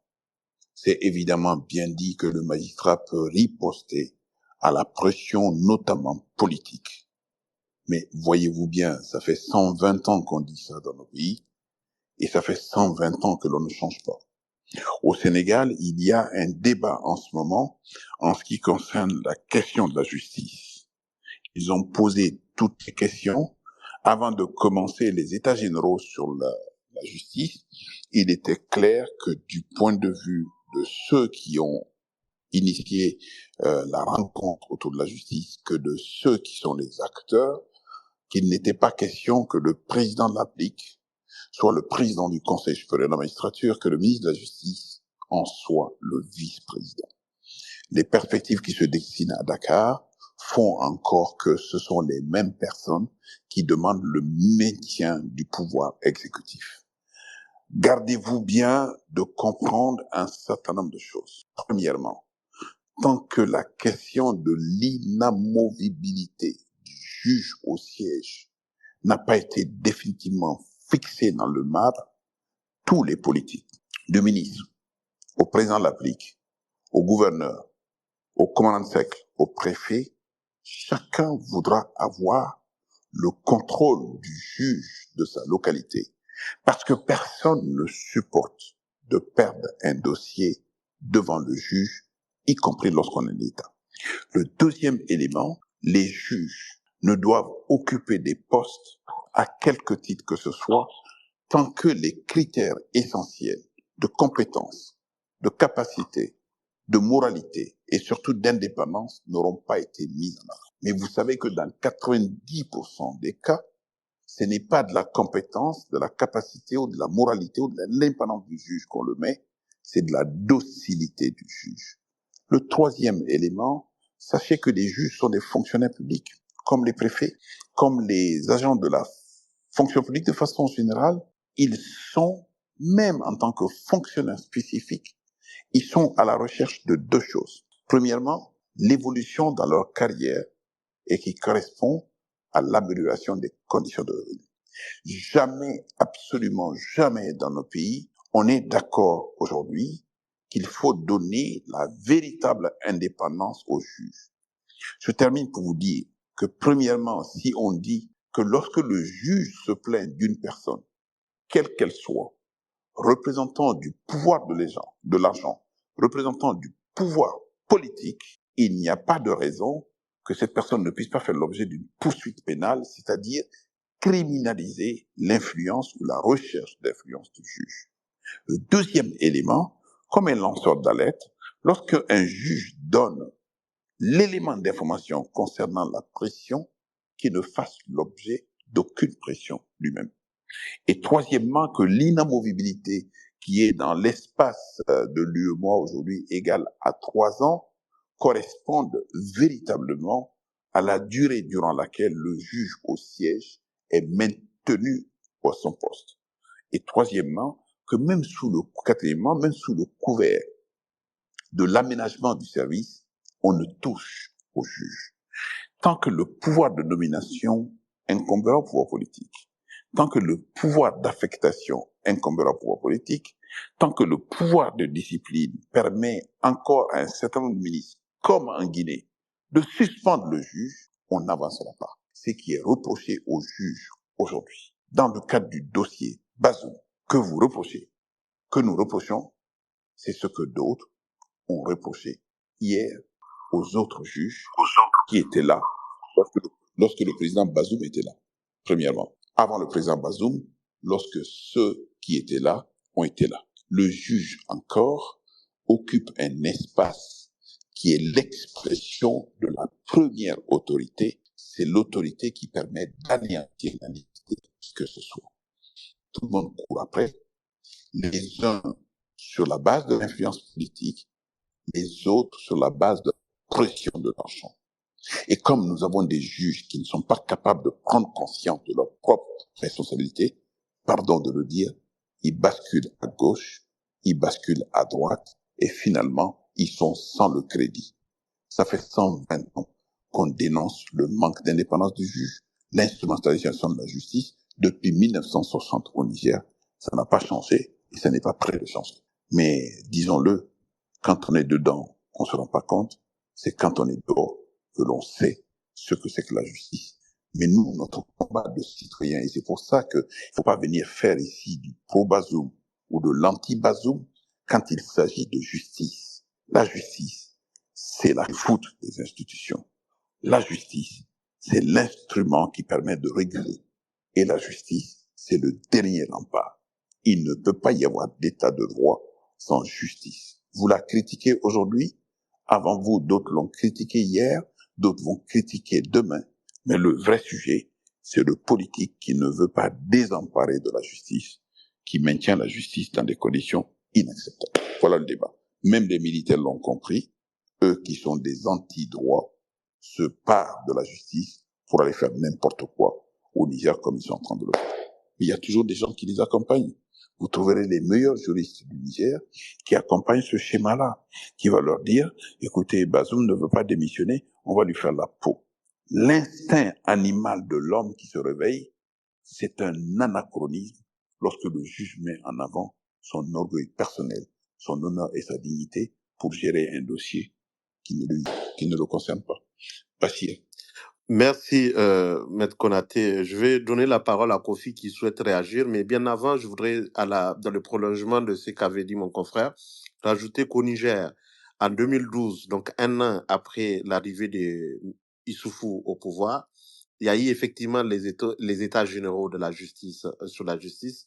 Les conclusions de ces états généraux n'ont jamais été mises en œuvre, puisqu'effectivement, les propositions étaient de créer les conditions d'une véritable inamovibilité des magistrats du siège et de créer les conditions d'une rupture entre le pouvoir exécutif, donc le pouvoir politique, et le pouvoir judiciaire. Parce que ce qu'il faut rappeler au Niger, quand même, c'est par le Conseil supérieur de la magistrature, qui décide, qui est l'organe qui décide de la discipline et de la mutation des magistrats, qui est malheureusement utilisé et instrumentalisé, là encore, par les politiques, aidés par des magistrats qui y siègent pour effectivement régler parfois des comptes à des magistrats récalcitrants. Vous-même, Kofi, dans la dénonciation que vous faites, vous rappelez quand même quelque chose dans la chronique en disant simplement que ce dont le magistrat pourrait craindre, c'est ce qu'il soit muté à Difa, donc en province. Effectivement, aujourd'hui, c'est ce à quoi on fait face. Les militaires l'ont également compris. Quand ils sont arrivés, la première chose qu'ils ont fait, c'était de créer des mouvements, de porter d'abord. Donc, le premier principe auquel ils ont essayé de porter atteinte, c'est celui de l'inamovibilité des juges, puisqu'ils ont créé un mouvement, mais pêle-mêle de partout. À ce jour, depuis un an, presque un an, il y a encore des magistrats qui sont à Niamey, qui n'ont jamais pris fonction dans leur lieu d'affectation. Et moi, j'en connais plusieurs qui rasent les murs, en fait, auprès de ces mêmes militaires pour demander à être maintenus à Niamey. Donc, c'est vous dire que, effectivement, l'humain est ce qu'il est. L'indépendance, telle que vous dites, peut être garantie par tous les textes possibles, mais l'indépendance reste avant tout un état d'esprit quand il s'agit de l'indépendance du magistrat. Merci, je vous donne la parole et ensuite on donnera la parole à monter. Allez-y, comme ça je ferai monter d'autres qui sont montés tout à l'heure. D'accord. Merci, maître. Vous venez de toucher du point la question de l'indépendance de la justice. Elle est plus liée à la personne du magistrat qu'au texte. Parce que quand vous prenez la question de l'inamovibilité du juge du siège, c'est une question de 3 ans.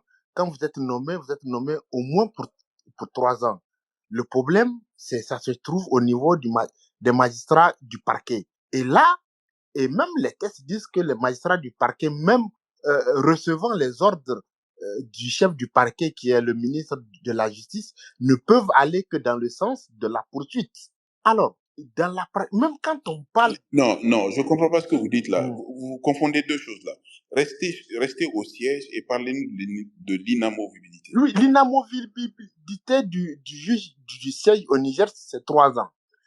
Alors, le problème qui se pose, c'est lié au juge lui-même d'affirmer son indépendance. Et même quand vous prenez le conseil... Il affirmerait comment? Il affirmerait, il affirme comment? Il affirmerait dans la responsabilité et dans l'indépendance de ses décisions. Non, soyons concrets. Il est mis en place le 1er janvier de 2000. Oui. Le 30 mars, on décide de l'affecter. Il est juge au siège. Il affirme son indépendance comment? Voilà. Alors, quand vous regardez le Conseil national de la magistrature, c'est vrai que c'est présidé par le président de la République. Mais le conseil d'affectation, le conseil disciplinaire est tenu par les magistrats. C'est un magistrat qui préside. Non. Dans la réalité, c'est un magistrat qui préside. Non. Ne dites pas ça, c'est pas juste. Ne dites pas ça. Ah bon? C'est pas juste. Ça, je vous l'ai dit. Non. Ne dites pas ça pour avoir présidé moi-même un conseil supérieur de la magistrature. Ne dites pas ça. Les 3 fonctions du Conseil supérieur de la magistrature, c'est la fixation de la politique publique en matière de justice. D'accord. La deuxième chose, c'est l'affectation et la nomination des magistrats. D'accord. La troisième chose, c'est le pouvoir disciplinaire. Dans les 3 cas de figure, il revient au Conseil supérieur de la magistrature de décider. Il est présidé par le président de la République, il est vice-présidé par le ministre de la Justice. Oui. J'ai été vice-président du Conseil supérieur de la magistrature. Lorsqu'une demande d'affectation arrive au niveau du Conseil supérieur de la magistrature, il arrive avec un dossier. Je peux vous dire que lorsque un juge est en place, en principe un juge au siège pour une période de 3 ans, le ministre de la Justice, en introduisant la demande le concernant, alors même qu'il veut sanctionner un magistrat récalcitrant à ses yeux, titulaire du siège, il met en avant les nécessités de service. Okay. Ils le font au Burkina, ils le font au Mali, ils le font au Niger. La notion de nécessité de service est une notion qui est floue, qui permet à un ministre de la Justice, garde des Sceaux, de déplacer quelqu'un de Niamey pour l'amener à Difa. Parce que simplement, il reste fonctionnaire public. Mais, le deuxième élément, oui. Mais monsieur le ministre, vous êtes d'accord avec moi que ce sont les pairs magistrats qui sont utilisés à ces différents postes de responsabilité et qui font justement la leçon à leurs pairs magistrats qui n'auraient pas respecté les ordres. Non, laissez tout ça. Tout à l'heure, vous étiez en train de dire que le magistrat encore avait une marge de manœuvre. Je vous donne un exemple pour dire que le magistrat n'a pas de marge de manœuvre. C'est comme votre coq. Quand vous voulez voyager avec votre coq, vous lui attachez les 2 pattes, vous le mettez dans la voiture et vous l'amenez là où vous voulez. C'est-à-dire qu'il faut qu'on prenne conscience que lorsque l'on écrit des textes, ils doivent avoir un sens. On ne peut pas, après avoir décrit un texte, fixer des conditions et des modalités, trouver le moyen de le contourner. Bien évidemment, le juge qui est coincé à ce niveau, il n'a pas d'autre possibilité que de recevoir des injonctions, et vous ne pouvez pas imaginer toute la pression morale que l'on met sur le juge, justement pour le contraindre à bouger. Et ce n'est pas de gaieté de cœur que les juges bougent. Et généralement, ils bougent en pleine année scolaire avec des familles sur le bras, souvent allant jusqu'à 800 km de la capitale, 800 km du lieu d'affectation. C'est-à-dire, nous-mêmes, nous sommes en train de pervertir notre justice. Je vous dis aujourd'hui que ce que vous lancez comme cri, c'est légitime, c'est logique. D'accord. Mais ce cri-là, il y a 2 ans, d'autres l'ont lancé pendant que le président Bazoum était au pouvoir. Avant le président Bazoum, pendant que le président Issoufou était au pouvoir. Avant le président Issoufou, pendant tous les présidents. Tant que nous-mêmes, nous n'avons pas pris conscience de la nécessité que la justice est une institution qui doit être au-delà de la pression politique d'une part, au-delà de la pression de l'argent d'autre part, et après, on aura en face les juges dans leur position de responsabilité ou de non-responsabilité, et dans ce cas-là, on les jugera, on les évaluera, on leur donnera les suites qui a lieu de donner. Mais le vrai sujet, encore une fois, cher monsieur, c'est un trou qui est béant. Je suis d'accord, pour ne pas polémiquer. Au moins, nous sommes d'accord que c'est des magistrats qui sont utilisés pour régler le compte à d'autres magistrats. Donc, le truc, c'est qu'il va falloir un moment que chacun prenne son courage à 2 mains pour refuser ou pour accepter. Voilà ce que moi, je voudrais dire. Merci. Je vais vous dire un exemple bête qui n'a absolument rien à voir. La douleur d'une femme, c'est toujours une autre femme qui est à l'origine. Pour autant, est-ce que on va se refuser de prendre conscience de la douleur de la femme? Lorsqu'une femme a mal, si jamais un mec, c'est une autre femme qui est derrière, qui est à l'origine de ce mal. C'est toujours un juge qui fait le malheur d'un autre juge. Ça, c'est vrai. C'est toujours un juge qu'on utilise pour régler les comptes de notre juge. Mais il faut que les juges en soient conscients. Mais le pire, c'est qu'il faut que les citoyens en soient conscients. Personne ne se plaint de ces affectations irrégulières et illégales. Vous savez aujourd'hui qu'on a créé la Cour d'État au Niger, et vous savez qu'en créant la Cour d'État, on allait sans doute trouver les pires ennemis du président Bazoum pour les mettre dedans. C'est pour ça qu'ils sont sourds à toutes les demandes, y compris lorsque les demandes sont fondées. Un pouvoir politique, il agit toujours par les ennemis des gens. Là encore, on aurait pu avoir un procès à 800 km de Niamey, où on allait traîner le président Bazoum pour aller le juger dans des circonstances. Voyez-vous, vous renversez quelqu'un, vous attendez à ce qu'il démissionne. Il ne démissionne pas, donc du coup, d'un point de vue légal, il garde le statut de chef de l'État, même si de fait, il n'est pas au pouvoir. Et vous trouvez des artifices pour aller réveiller des lois de 1994 qui prévoient que pour la pension, on peut, dans certaines circonstances, leur suffrer la pension. Mais pour le faire, il faut réunir telle chambre, telle chambre, telle chambre et telle autre chambre au sein de la Cour suprême. Mais les chambres ont disparu au sein de la Cour suprême. Et vous avez le toupet de créer une cour ad hoc pour appréhender le président Bazoum, pour le juger et probablement pour le condamner et le déchoir de ses droits civiques et machin. C'est-à-dire, le tour de passe-passe est long, ça manque d'intelligence et ça manque de précision. Donc l'instrumentalisation est là, mais qui instrumentalise aujourd'hui? Mais derrière la Cour d'État, mon cher ami, ce sont des juges. Mais ce qu'on fait aux hommes à l'aller, mais attendez-vous à ce que d'autres hommes vous le fassent au retour. Demain, le sort de ces mêmes gens qui sont à l'origine de la création de la Cour d'État, qui sont à l'origine de la désignation des magistrats pour faire la peau à d'autres, et ils paieront le prix. Courte queue, se paye par courte queue. Je suis vraiment désolé de parler de cette façon-là, mais il y en a assez de l'instrumentalisation de la justice. Quand j'entends encore les gens qui se lèvent pour dire vive le coup d'État, à bas la démocratie, voilà la situation dans laquelle on se trouve. Le non-droit ne profite à personne. Le non-droit est une source de trouble. Le non-droit est une source de crise. Le droit, c'est la pire des institutions, mais qui aujourd'hui protège à la fois les faibles et les forts pour réguler la rupture d'égalité, la violation du droit, l'inobservation de la loi. Voilà le rôle de la justice. Et c'est pour ça que la justice, elle est aveugle. Elle est aveugle. Elle se bande les yeux. Thémis est le dieu de la justice. Il se bandait les yeux pour ne jamais avoir à prendre connaissance de l'origine d'un individu, de l'état de fortune d'un individu et même de la puissance d'un individu.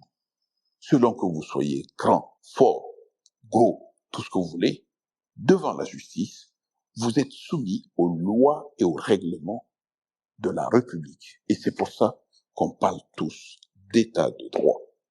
Personne ne vaut plus que l'autre et la décision de justice incombe au seul juge. Quand le juge n'est pas capable de faire preuve d'indépendance, il se démet. Et il peut y avoir des situations dans lesquelles le juge véritablement ne peut pas faire preuve d'indépendance. 1, il a des liens d'amitié ou de parenté. 2, il a eu des liens de subordination avec les gens. Imaginez que ce président de la Cour d'État soit un ancien conseiller du président Bazoum, magistrat de son État, détaché, et que l'on remet à la Cour d'État. Pensez-vous qu'il peut véritablement juger le président Bazoum et juger d'une affaire qui concerne le président Bazoum? C'est-à-dire qu'il faut que nous-mêmes on ouvre les yeux. C'est pas une question de Nigériens, de Maliens ou de Burkinabés. Nous devons nous battre pour que dans ce continent, le droit soit, la justice soit, et par-dessus nos textes.